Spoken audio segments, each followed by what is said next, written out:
She's energetic. Fearless. She's genuine and authentic. She's funny. Focused, passionate. Wow. Her stage presence and her personal presence is one and the same. She lives what she preaches. She's very authentic, and I think that she lets you know right out of the gate that it's okay to be who you are. She is so passionate. She had her energy. I would be drained doing what she does. Her energy level is off the charts. She's going to give it to you.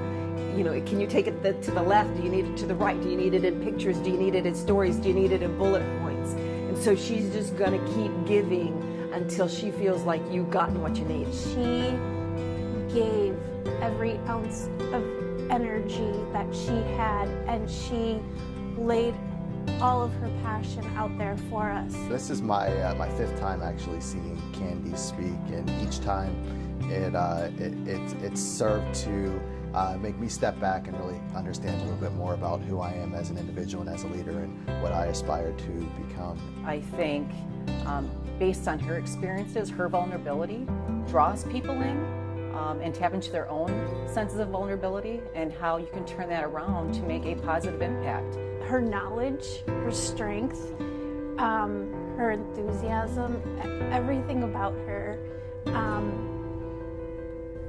I have so much to learn from her to become the person that I want to be, and I think she's the person that can take